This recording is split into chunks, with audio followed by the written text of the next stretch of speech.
Vamos a hablar de 3 periodos y momentos donde se manifestaron los milagros.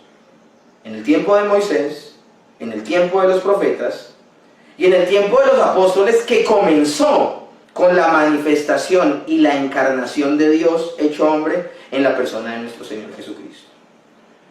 Y así, con este orden de Moisés, los profetas, el mismo Señor Jesucristo, llegamos a la era apostólica, al periodo apostólico, y vemos su labor desde su mismo llamado para hacer los 12. Miren lo que dice Mateo capítulo 10, que es cuando el Señor llama a los 12, el verso 5 al 7. A estos 12 envió Jesús y les dio instrucciones diciendo: por caminos de gentiles no vayáis, y en ciudades de samaritanos no entréis, sino id antes a las ovejas perdidas de la casa de Israel. Y yendo, miren cuál es la prioridad. Y yendo, predicad, diciendo: el reino de los cielos se ha acercado. Verso 8. Sanad enfermos, limpiad leprosos, resucitad muertos, echad fuera demonios. De gracia recibiste, dad de gracia. Dígame, ¿qué límite hubo para los apóstoles? Sanar, limpiar leprosos, levantar muertos, pero todo como una señal del evangelio que predicaban. Porque lo que está en primera instancia, y yendo, predicad diciendo: el reino de los cielos se ha acercado. Nuevamente la escritura y el mismo Señor Jesús en este caso liga el hacer milagros a la predicación de la bendita palabra del Señor. El mensaje del evangelio era acompañado por señales. Así Dios ratifica la autoridad del mensaje dado por los apóstoles. Y por esa razón es que nos encontramos en el verso 12 de Hechos capítulo 5. Y por la mano de los apóstoles se hacían muchas señales y prodigios entre el pueblo. Y miren eso tan interesante, mis hermanos. Quiero leerles algo que dice el mismo libro de Hechos, pero ahora en el capítulo 14, el verso 3. Hablando no solamente, en este caso, de los 12 apóstoles, sino de Pablo, para que nos demos cuenta que es algo que permea a todos los apóstoles, al ministerio apostólico. Hechos capítulo 14, verso 3. Por tanto, se detuvieron allí mucho tiempo, hablando con denuedo, confiados en el Señor, el cual daba testimonio de la palabra de su gracia, concediendo que se hiciesen por la mano de ellos señales y prodigios. Como alguien correctamente expresaba, la iglesia no obraba milagros. Eso acá, que alguien puede escuchar esto y puede decir: pero mira, nos están dando la razón. Si queremos que al día de hoy nos crean a la predicación del evangelio, entonces tenemos que juntamente con ella hacer milagros. Incorrecto. Porque ahí nos estamos comparando erráticamente con el ministerio apostólico. Alguien dijo, y esto es maravilloso: la iglesia no obraba milagros, sino que era una iglesia con apóstoles la que obraba milagros. ¿Quiénes eran los que hacían los milagros? Los que tenían ese llamado apostólico. Y esto es importante que nosotros lo tengamos en cuenta. Entonces, vincular la lectura del verso 12 es importante a cómo sigue el texto. Miren, Hechos capítulo 14. Y los que creían en el Señor aumentaban más. Por lo que dice el verso 12. Y lo que dice el verso 12 ya lo hemos leído, mis hermanos. Y por la mano de los apóstoles hacían muchas señales y prodigios en el pueblo. Entonces, mis hermanos, Pablo, cuando defiende su apostolado, le da un nombre a esa capacidad de hacer milagros. Eso es importantísimo que lo tengamos en cuenta, porque aquí no podemos sacar de proporciones lo que estoy diciendo, porque alguien podría dar esa lectura. Bueno, como en la época de los apóstoles, como en la época de los profetas, como en la época de Moisés, la única forma de demostrar que esa persona era enviada de Dios y que hablaba de parte de Dios era con hacer milagros, y se quieren comparar con ellos, sería un craso error. Y sería un craso error, ¿por qué? Por las declaraciones mismas del apóstol Pablo. Cuando Pablo defiende su apostolado, le da un nombre a ese poder, a esa capacidad, a ese don de hacer maravillas, milagros, prodigios, señales. Él lo llama también señales, y les llama así: señales apostólicas. confinando ese don solo y exclusivamente a los apóstoles. Dice así el texto, 2 Corintios 12:12. Con todo, las señales de apóstol han sido hechas entre vosotros en toda paciencia por señales, prodigios y milagros. Para que alguien no diga que estoy malinterpretando la escritura. Él aquí llama señales apostólicas a hacer, escúchenme bien, prodigios, maravillas, milagros, que él las llama señales. El apóstol Pablo, al resumir su labor ministerial, también dice lo siguiente en Romanos 15, desde el verso 18. Porque no os haría hablar sino lo que Cristo ha hecho por medio de mí para la obediencia de los gentiles, con la palabra y con las obras. Estaba hablando de que él predicó e hizo milagros, con potentes señales y prodigios en el poder del Espíritu de Dios, de manera que desde Jerusalén y por todos los alrededores hasta Ilírico, todo lo he llenado del Evangelio de Cristo. Él vuelve a hablar de las señales de apóstol. Pero no solamente él, sino también el autor de la carta a los hebreos nos advierte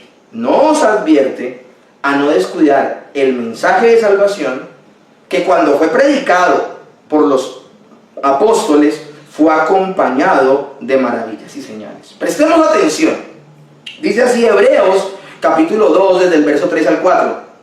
¿Cómo escaparemos nosotros si descuidamos una salvación tan grande, la cual habiendo sido anunciada primeramente por el Señor, como lo hemos visto en nuestro estudio temático de esta revelación progresiva, la cual habiendo sido anunciada primeramente por el Señor, nos fue confirmada por los que oyeron? ¿Quiénes fueron los que oyeron? Los apóstoles. Testificando Dios juntamente con ellos, ¿cómo? Con señales y prodigios y diversos milagros y repartimiento del Espíritu Santo según su voluntad. Eso es maravilloso. Entonces es un hecho que la Escritura nos muestra que los milagros sencillamente buscaban validar al que habló de parte de Dios. Y ese mensaje que habló de parte de Dios se iba a convertir en un mensaje autoritativo, incuestionable para la iglesia de todos los tiempos.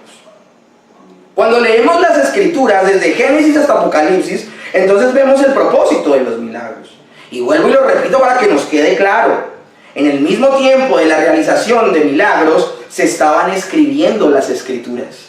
Y por esa razón era necesario que las personas que escucharan a los profetas, a Moisés, a los apóstoles, al mismo Señor Jesucristo, entendieran que venían de parte de Dios y que lo que hablaban era importante para la iglesia.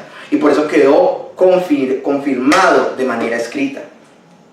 Mis hermanos, tal es el entendimiento de la iglesia históricamente, de que los milagros señalaban si una persona venía o no de Dios, que aún la iglesia católico-romana usó esta verdad en contra de los reformados. En el siglo XVI, Roma calumnió a los reformados y lo hizo diciendo que ellos traían un mensaje novedoso y por ello debían ratificarlo con señales y prodigios. Ellos acusaron a los reformados de estar trayendo una predicación novedosa con esto de volver a las Escrituras. Imagínense esa contradicción. Pero el punto es este: la iglesia de Roma tenía claro que los milagros lo que hacían era señalar si una persona venía de parte de Dios o no, que demandaron a la iglesia reformada a hacer milagros para demostrar que ellos estaban hablando en nombre de Dios. Ahora, ellos no estaban predicando nada nuevo. De hecho, los que estaban predicando algo nuevo era la iglesia católico-romana, que estaban teniendo una doctrina ex cátedra, que no emergía de las Escrituras, sino de la invención de los corazones de los papas y de todo ese gobierno. Los reformados no estaban predicando algo novedoso, estaban volviendo a las Escrituras, estaban siendo fiel a la doctrina de los apóstoles. Y siendo fiel a la doctrina de los apóstoles, los reformados nunca, escúchenme bien, nunca hicieron milagros. Entonces lo tremendo. Entonces esto lo que está demostrando aún es que es una verdad históricamente comprobable, que los milagros sencillamente señalaban que una persona venía o no de parte de Dios. Y los milagros no podían emerger separados de la predicación de la palabra. Y la predicación de la palabra no iba a suscitarse apartada de la manifestación de milagros y prodigios, porque esos milagros y prodigios lo que estaban señalando es que estas personas hablaban de Dios. Pero tampoco podían suscitarse milagros independientes de la palabra, porque entonces la gente seguiría era la curiosidad por el milagro como tal y desatendería a la escritura, a la palabra que los conduciría a la salvación, que es lo que en verdad busca el que predica de parte de Dios, la salvación de las personas. Entonces la pregunta del millón sería hoy, ¿por qué cambia el propósito de los milagros al día de hoy? Si el propósito ha estado claro durante 2000 años, y el propósito era ratificar que el hombre de Dios hablaba de parte de Dios, porque al día de hoy, se cambia el propósito de los milagros. Tristemente ese propósito es desconocido hoy y aún rechazado por los mercaderes de la fe. Se habla de noches de milagros. Se colocan al nivel de los profetas, de los apóstoles y del mismo Señor Jesucristo al decir que son los ungidos de parte de Dios. Cuando el término ungido de Isaías 60 solo está reservado, y 61, solo está reservado a nuestro Señor Jesucristo. Ellos sugieren tener nuevas revelaciones y con ellas, por esa razón, dicen tener poder para hacer milagros. Ahora, yo no voy a cuestionar, el día de hoy yo no voy a cuestionar que alguien se pueda parar, porque es que yo quiero ver todas las orillas en este problema y en este asunto de la mala interpretación de los milagros. Ya hemos dejado claro desde las Escrituras lo que dice categóricamente la palabra.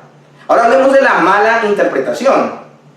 Yo quiero cubrir todas las orillas de esta mala interpretación. Hay quienes fingen milagros, pero también hay personas que tanto es el poder incorrecto que hay en ellas, que sí sanan y hacen milagros. O sea, yo no voy a descuidar ninguna de las orillas de esta situación. Pero aquí, ¿cuál es la cuestión? La cuestión es, ¿lo hacen en nombre de Dios?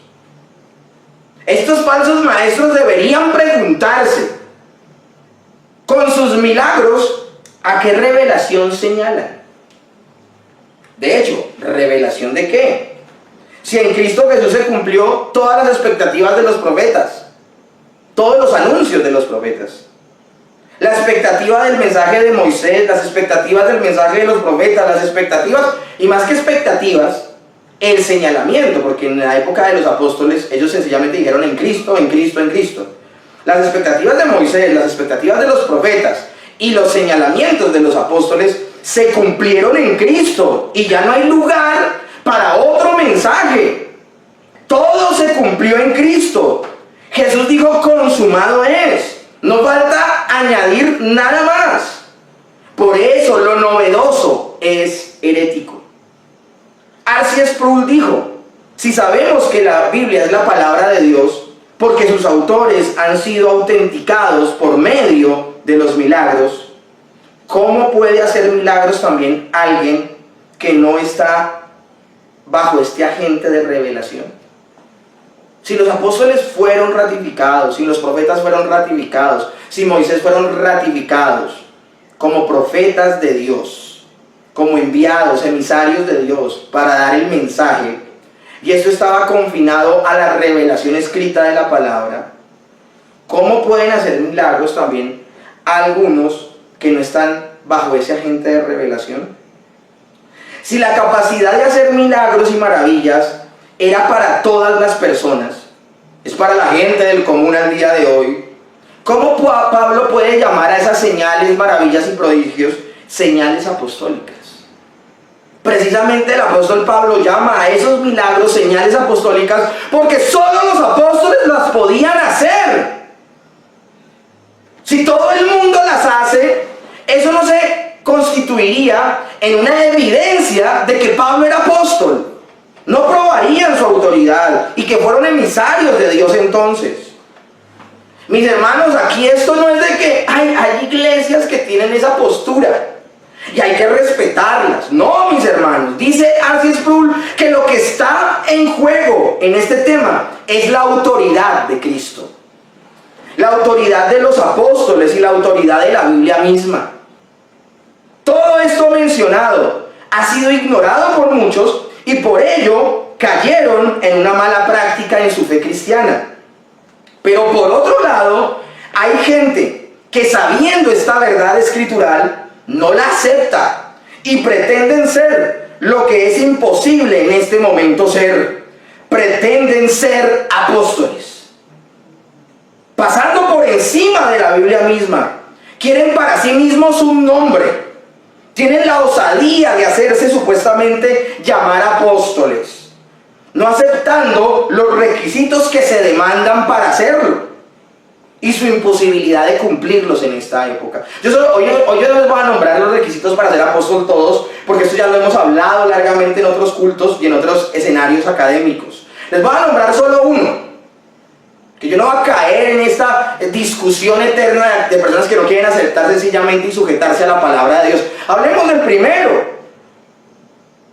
Un requisito según Hechos capítulo 1 que los apóstoles vieron necesario para que se pudiese escoger a un apóstol es que se escogería entre aquellos que habían visto al Señor resucitado. Esa es una señal, un requisito más bien, que la persona que fuera escogida como apóstol tenía que ver a Jesús resucitado. Ese es el punto. De hecho, si vamos a ser expresos, vamos a ser exactos, dice la Escritura, entre todos aquellos que estuvieron con nosotros desde el bautismo de Juan el Bautista, desde el bautismo del Señor Jesús hasta su ascensión, escojamos de entre ellos a un apóstol. A uno que venga con nosotros y tome el lugar de aquel que cayó de ese lugar de eminencia. Dígame qué persona el día de hoy puede llenar ese requisito, mis hermanos. Absolutamente nadie. Entonces, mis hermanos, la gente que testarudamente quiere seguir ese camino está yendo en contra de las Escrituras. Hay gente que dice, no, es que son apóstoles diferentes, plantadores de iglesia. Entonces no use ese texto, no use ese término. Pastores. Y ya. Debemos comprender, mis hermanos, que los apóstoles pusieron el fundamento. Moisés con la ley, los profetas con el resto del Antiguo Testamento y los apóstoles escribieron la Biblia. Por eso nosotros no nos podemos poner al nivel de ellos. Efesios capítulo 2 dice que los profetas y los apóstoles pusieron el fundamento y que los maestros, los pastores y los evangelistas edifican sobre ese fundamento.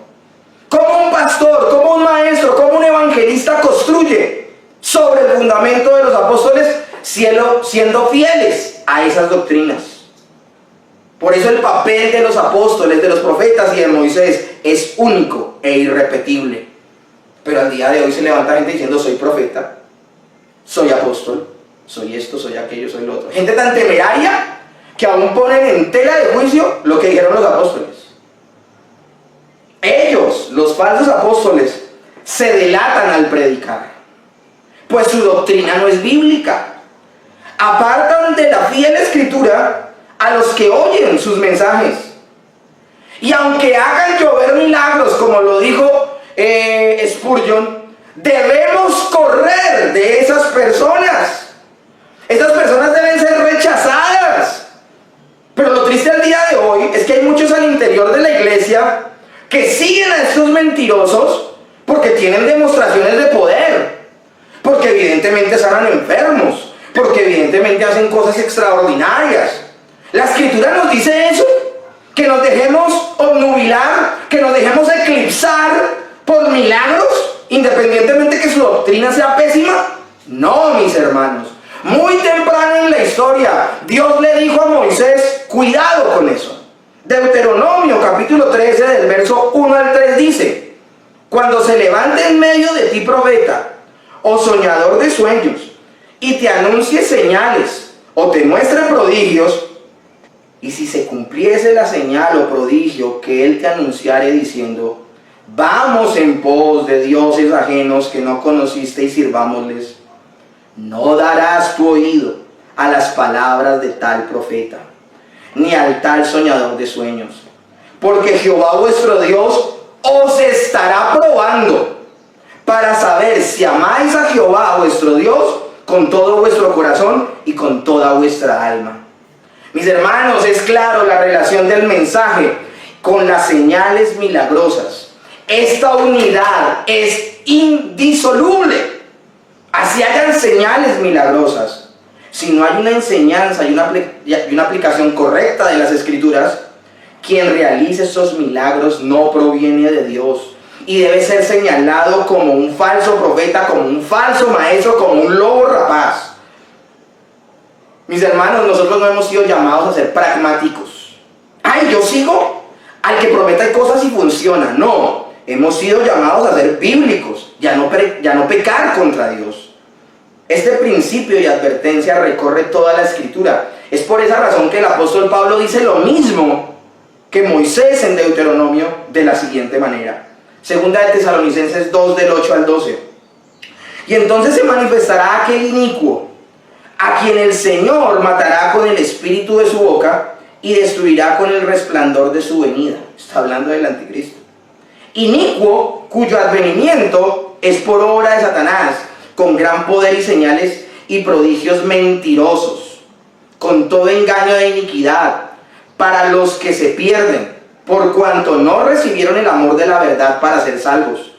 Por esto Dios les envía un poder engañoso para que crean en la mentira, a fin de que sean condenados todos los que no creyeron a la verdad, sino que se complacieron en la injusticia. Hermanos, estamos en una época donde se levanta mucha gente haciendo milagros, y milagros que no es que estén fingiendo milagros. No puede haber gente que haga milagros, donde semana tras semana, día tras día, la gente pasa al frente del púlpito y les profetizan, y muchas de las cosas que les profetizan se cumplen, pero esa práctica los está conduciendo a apartarse de la verdad de las Escrituras. Entonces, porque se cumple lo que ellos dicen y lo que hacen, ¿viene de Dios? Moisés dijo no. Pablo dijo no. Dijo, son poderes engañosos. ¿Y a quién engañan? No a los hijos de Dios. Engañan a aquellos que han renunciado a la verdad. Engañoso es el corazón del hombre más que todas las cosas, y perverso. ¿Quién lo conocerá? ¿Cómo alguien se puede parar y decir, es que Dios me habla al corazón y no me habla desde las Escrituras? Terriblemente mal. Para el cristiano, la Biblia es suficiente. No necesitamos de nueva revelación. No necesitamos de milagros para creer. El autor de la carta a los Hebreos nuevamente advierte y escribe al respecto a sus lectores. Hebreos capítulo 1, del 1 al 2 dice: Dios, habiendo hablado muchas veces y de muchas maneras en otro tiempo a los padres por los profetas, en estos postreros días nos ha hablado por el Hijo, a quien constituyó heredero de todo, y por quien asimismo hizo el universo, el cual, siendo el resplandor de su gloria y la imagen misma de su sustancia, y quien sustenta todas las cosas con la palabra de su poder, habiendo efectuado la purificación de nuestros pecados por medio de sí mismo, se sentó a la diestra de la majestad de las alturas. Miren en los términos que la palabra de Dios habla de nuestro Señor Jesucristo, que es la consumación de toda esta revelación. Por eso la Biblia dice que Jesús es el autor y consumador de nuestra fe, porque Cristo permea todas las Escrituras. De ellas hablaron los profetas, de él hablaron los profetas, de él habló Moisés, de él hablaron los que escribieron los salmos, y él es el que anuncian los apóstoles. ¿Cuál nueva revelación? Ahora, mis hermanos, y finalizo con este punto el día de hoy, con estas declaraciones que estoy diciendo, de que nuestro papel es muy diferente al de los apóstoles, eso no quiere decir que al día de hoy Dios no pueda hacer milagros. Él es el mismo ayer, hoy y por los siglos. Él es todopoderoso y soberano. Puede actuar como Él quiere. ¿Quiénes somos nosotros para decirle a Dios cómo puede y cómo no puede actuar? Él sigue moviéndose, y cuando quiere puede moverse de forma sobrenatural, pero ya no lo hace a través de los hombres, pues no hay necesidad de señalar alguna nueva revelación. Debemos exaltar la verdad en torno a las Escrituras y a la obra de Cristo. La revelación de la bendita palabra ya está completa. Ella en sí misma, como les he dicho, apuntaba a Cristo. Cristo ya vino. Su obra ya fue perfecta. La obra de Cristo está consumada. No hay lugar para algo más, sino solo esperar su regreso. Ahora, mientras eso sucede, debemos perseverar en la doctrina de los apóstoles y vivir para la gloria de Dios. La Escritura también nos dice que Jesús tuvo compasión por los menos favorecidos y por ellos sanó, limpió, sustentó y resucitó. Al día de hoy Dios puede sanar enfermos, puede limpiar leprosos, puede sustentar de manera milagrosa a alguien, como la multiplicación de los panes y de los peces, puede resucitar. Lo puede hacer. Pero esto no quiere decir que Él esté obligado a usar a los hombres. Al día de hoy ya no. No es una obligación de Dios en sí mismo hacer milagros. Los milagros fueron una manifestación de su misericordia. El Señor sanó a gente que no creyó en Él y finalmente se perdieron. Eso sencillamente es una señal de su misericordia, no de que Dios está obligado a hacer milagros, pero así se está presentando el día de hoy. Yo no acepto un no de Dios y te sanas. Era lo que le decían a este cantante Melgar, que finalmente falleció. Era la voluntad del Señor. Si en su soberana voluntad Dios quiere hacer milagros, gloria a Dios. Y si en su soberana voluntad no lo hace, gloria a Dios. ¿Quiénes somos nosotros para ordenar o decretar? Si Él ya lo hizo desde antes de la fundación del mundo y decretó todo lo que iba a suceder. A los que aman a Dios, todas las cosas nos ayudan para bien. Nuestro amor por Jesús no varía porque haga o no haga milagros. Su amor se manifiesta en el creyente al elegirnos por gracia y salvarnos. Esa es la verdadera señal del amor de Dios. La cruz del Calvario, su muerte. Un verdadero cristiano, entonces, mis hermanos, no busca milagros, sino que su prioridad será conocer correctamente la Escritura y vivir desde la práctica de ella para la gloria de Dios. Los creyentes no siguen a los engañadores, pues estos son delatados por sus mentiras al enseñar y apartar con sus herejías de la sana doctrina. El creyente, por conocer la palabra de Dios, será advertido y nunca será engañado. Eso no es de que a ti te toma un espíritu, se te blanquean los ojos y reconoces que alguien es mentiroso. No, eso se llama misticismo, mis hermanos. La forma en que yo reconozco si alguien dice la verdad o no es porque he estudiado la palabra, porque me he desgastado, sentado, leyéndola, escudriñándola, comprendiéndola como es verdaderamente y haciendo caso a lo que ella advierte. Reconoceré si una persona que viene de parte de Dios o no.